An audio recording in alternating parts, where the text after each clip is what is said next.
right, good morning, everyone. Good morning. Good morning. Are we all familiar with this speech, with this quote? Yeah? So all the world is a stage. All the men and women are merely players. And our lives, obviously, that's the stage, right? Our lives are just like plays. We can have several different acts, not just one. And like Mr. Diego was saying downstairs, basically this is not the day for you to make a decision on exactly what you're going to do for the rest of your life. At this point in your life, not everyone knows. Most people don't know. So give yourself grace, give yourself permission to explore and discover the things that you enjoy. That's all it is. This is just an exploratory day. No one needs to make a decision about the rest of your life today. Okay? Enjoy. All right. My name's Loretta. It's Michael. Alrighty. Michael and Loretta, we have been married for 19 years. We moved to Costa Rica in 2024, and the reason we are here today is because we have the privilege to be the parents of Felix and MJ, who is in 5th grade. Alrighty. So, although Michael and I grew up in very different worlds, he grew up in New York, I grew up in London, a long time ago, as you can see from the graininess of these pictures. The love of performing is what will actually eventually bring us together in 2005. Alright, time for the videos. This ain't no dream. I'll never forget what you did. The way you hurt Sam. No, Sam hurt me. I loved him. I would have stayed with him forever, but he was going to ditch me for Carly. Oh, you got that right. He was gonna leave you in the dirt, and that made you mad. Real mad, didn't it?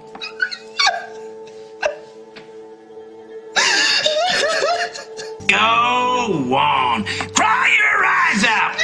It ain't gonna bring Sam back. I know. I'm sorry. I'm sorry. Sam lied to me. He lied. Is that why you did it, Kit? Did what? Come on. You gotta confess to Cowboy Jack, or I swear I'll never let you sleep again. Oh, God. You're right. I know it.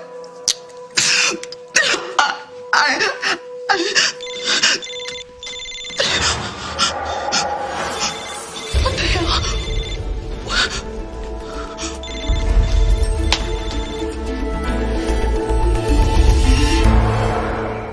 Put your hands like this and swim through the waves. Okay, swim, swim. And now you dive through the waves. Dive, dive. And then you give your tail a swish.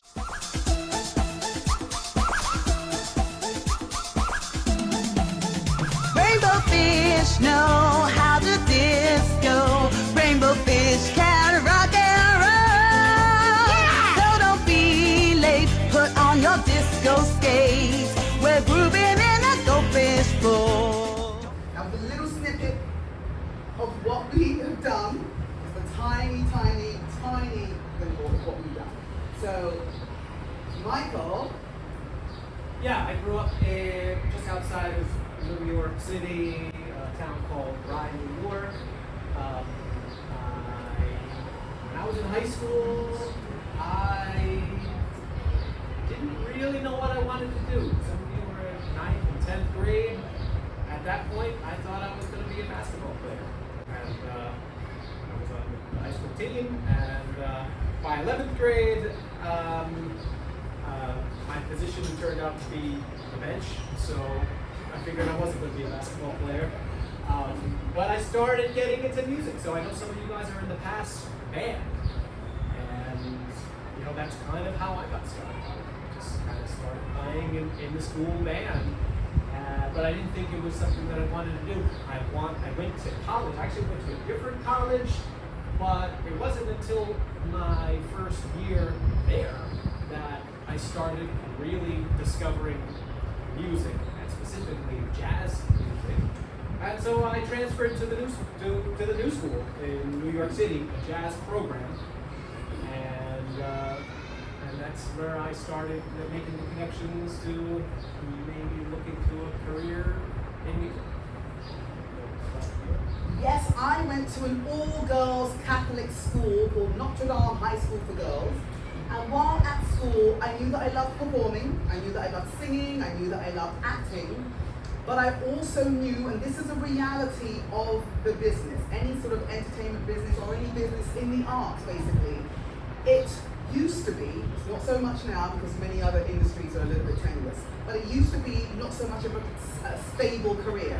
You didn't know if you were going to get a job in the theatre regularly. You didn't know if you were going to be able to get TV jobs. You didn't know if you were going to be able to play professionally as a musician and have that sustain your life. So I thought, okay, let me try and be sensible for once, and let me look at other things that I'm interested in, right? This is still at high school. And I thought, well, I love working with my hands. At that point, I loved designing. I loved making jewelry or clothes or whatever. So I thought, okay, I'm going to go to college to study product design. That will be my path. I was adamant. Got to college, did 2 years of a diploma in 3-dimensional design. Towards the end of this course is when you then start to apply to university to specialize in whatever your area of design is going to be. And that's when the voice in the back of my mind said, Loretta, don't do it. You know what your true calling is. I understand that it might not be the most stable, but you really have to follow your dreams, follow your passion. So I applied to drama schools. I got into the Royal Central School of Speech and Drama in London. Just to brag, it is one of the top 5 drama schools in London, with the alumni including people like Dame Judi Dench. Who has heard of Dame Judi Dench here? Oh, good. Oh, 2 people. All right.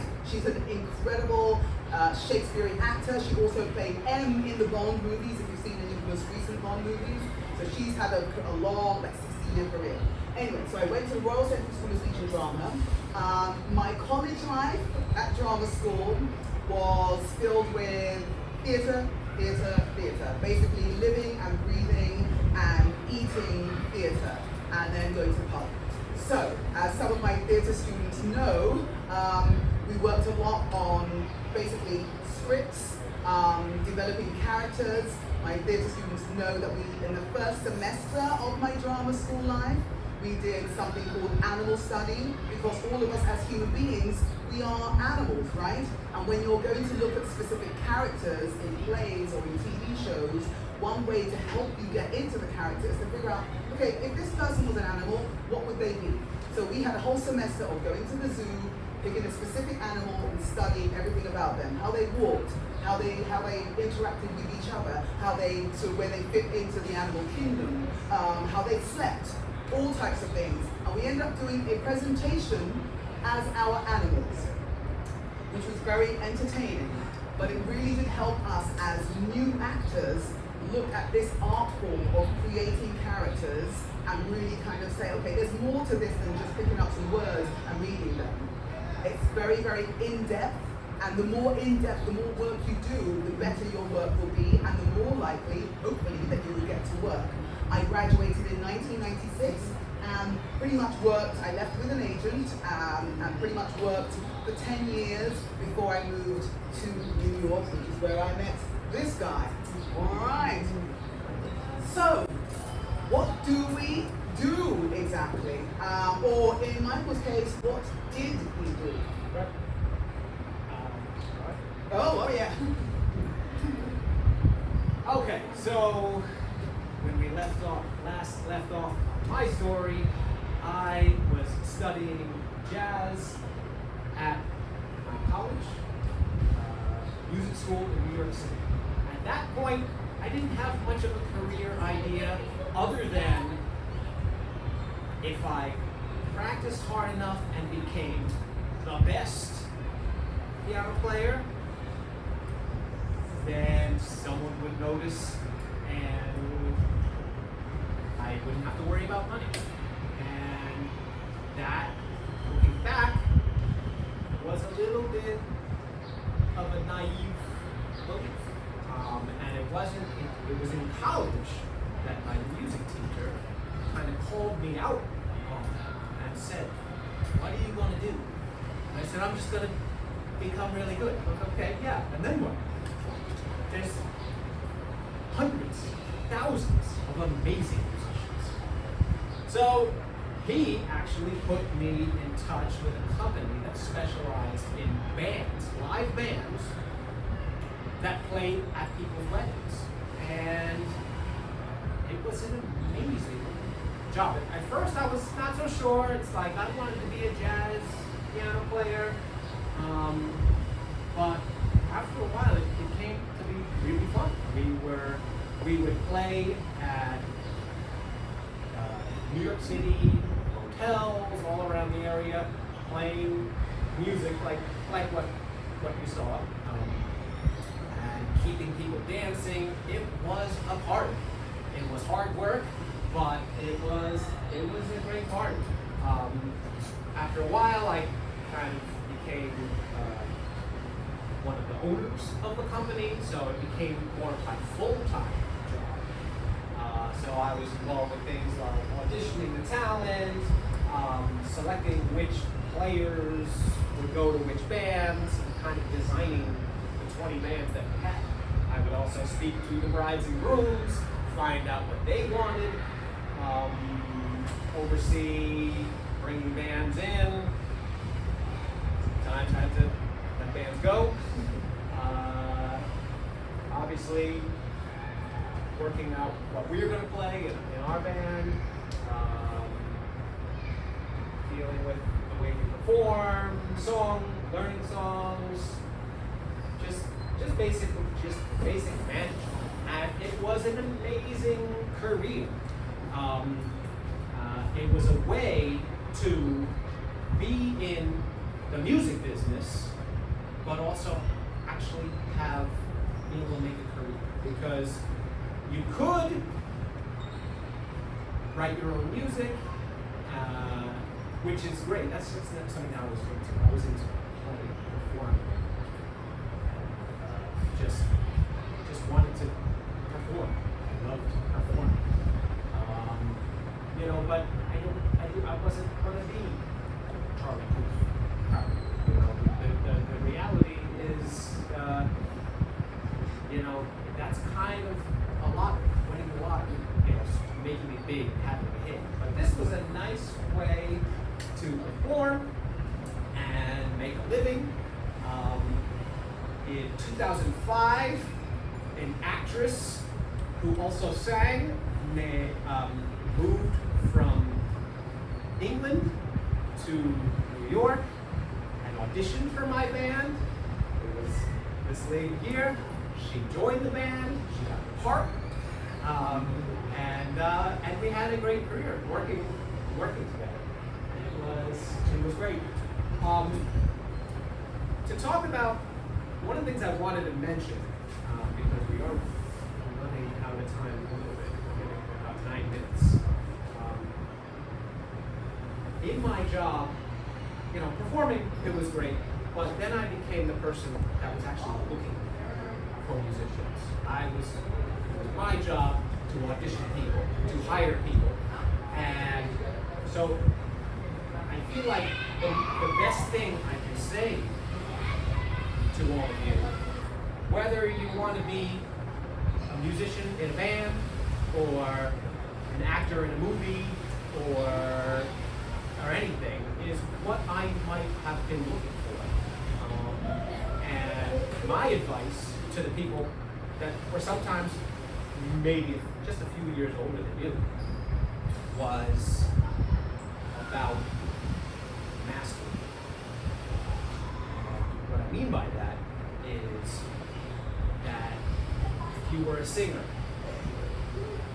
my advice would be to learn the words so well, not just learn them enough to be able to do it perform it on stage, but then like be thinking about it, have it use all of your brain space to sing. Practice it so much more so that it just comes out automatically. Then you have your brain available to think about other things. It's the same if you're an actor, learning your lines. It's the same if you're a player. But you have to get down so well that you're not just like into the notes. You actually have your head up and you're playing with other musicians. I imagine that kind of applies to a lot of disciplines. If you are really good, not saying, trying things and trying new things, that's also important, but to work and to be hired, I was looking for the kind of mastery where, so if you were singing something, and I would say, okay, the next song is going to be this, and I would whisper it into your, because it was my band, I was in charge of telling everybody what to do. If she had just learned the words a little bit to the point where she was unsure about them, anything that I did, if I said, okay, the next song is going to be this, it would have thrown her off. But, so you have to kind of have the kind of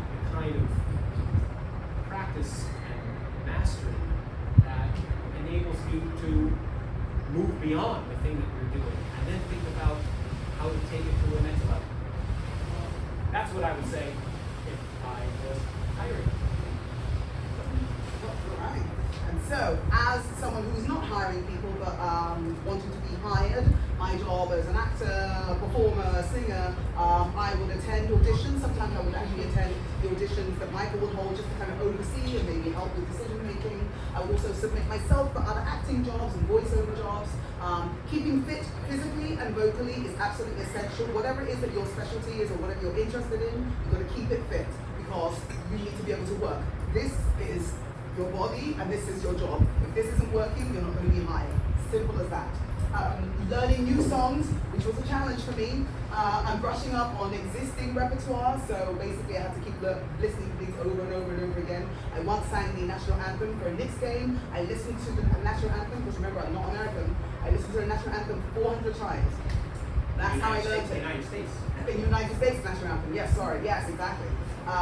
Purchasing, okay, so I also started my own business as well, making ginger-based beverages. So alongside this, since 2021, I would also purchase ingredients for my business. I would brew my beverages in a commercial kitchen, bottle it, package it, deliver it to stores, promote it on social media. I would also then prepare what our costumes would be for any gigs that we had, that my boss had hired us for, travel to the gigs. Sometimes we'll be working outside of America, sometimes working outside of the States. So I'd use planes, trains, and Ubers to get to the gigs and do my job looking good, sounding good. That was my job. Okay, so we don't run out of time. So, if you have a specialty or things that you are interested in the entertainment field, you've got to use it or you lose it. It's like a muscle. So if you're interested in acting, you've got to do classes, right? To make sure that if you're not going to a drama school, go to classes or have an acting coach to help you keep exercising this muscle. If you're interested in singing, you have a vocal coach to help you, first of all, know how to use your instrument, use it correctly so that you can use it for a long time. Exercise, literally moving your body, because like I said already, this is your business, so you have to take care of it. And moving your body, exercising, whatever that looks like to you, is imperative. Never mind it's imperative for good health for every human being anyway, but it's absolutely imperative if you are a player, whatever. You need to be able to move your body, okay? Self-care. Things like making sure that you do what you need for your own mental health, taking care of that. The entertainment industry can be tough. The rejections, they can keep coming, and you need to know how to take care of yourself and take the rejections, let it basically brush off your shoulder, okay? And move on to the next one, because if you end up sticking and worrying about the fact that you didn't get this last audition, you will not get any more. You need to say, okay, didn't get that one, on to the next one. And of course, practice, practice, practice, whatever your craft is, in whichever area of the entertainment industry. Okay, we don't want to run out of time. Oh, we have 2 minutes. All right, good. So yeah, study path, very, very self-explanatory, okay? I know that here in Costa Rica, maybe there aren't drama schools or whatever, but there, you know, we're starting small with little theatre classes if you're interested in acting. It's music. There are certainly, there's music colleges or entertainment arts colleges here, even in Santa Ana. So taking music classes, that's one way to definitely study your craft, if that's what you're interested in doing. If it's possible, if you're old enough, get yourself to some jam sessions, whatever your instrument is. If you find it, which I know there definitely is, local live theatre. There are auditions going on all the time. You guys are bilingual. You speak Spanish, you speak English. Here in Costa Rica, I'm telling you now, there is definitely live theatre companies looking for actors, young actors. So if you're interested in that, you just need to Google or ask Perplexity, where do I find acting jobs here in Costa Rica? You will get a list of them, trust me. Here in Costa Rica, for sure, there's some opportunities for work in entertainment, for sure. You guys watch TV, you guys see billboards, not all of it is done in America or England, okay? What I will say is that you probably cannot charge the same fees as you would in New York or London or Los Angeles, but you can make a living out of it, okay? There is stupid money to be made as a performer in New York, in London, and in LA, for sure. But if you're here, where you get the Pura Vida lifestyle, you can also have a career in entertainment. Entrepreneurship, I found, is very much encouraged and very much supported here in Costa Rica. So if you wanted to do some sort of entrepreneurial work and have that support your endeavors in entertainment, that is great. There are so many pathways to that and so many organizations that help you do that, okay? Yeah, combine your love of performing with entrepreneurship. And if you do have it in you, pass on your knowledge and your talent and your expertise to other people. Okay, first of all, there's something about being able to do for other people because it gives you the most gratification. So being able to pass on what you've learned and what the talents that you have to other people, helping other people makes you feel even better, and then you go into the world with a greater sense of self and accomplishments. Okay, is this career for me? Do you have to have specific characteristics to be able to do this career? What do you think?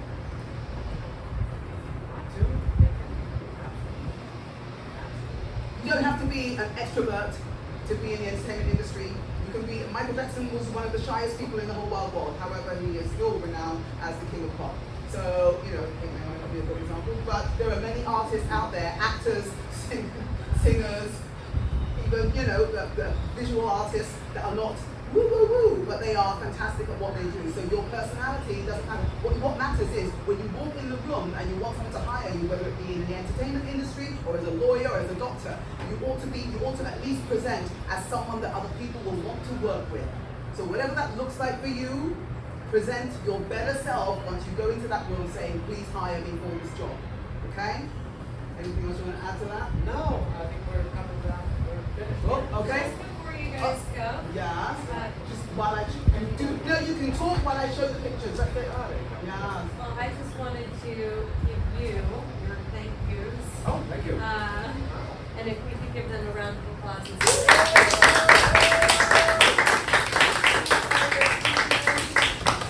Thank you. Thank you. A Pan American School certificate. I graduated. Yes. Woo-hoo.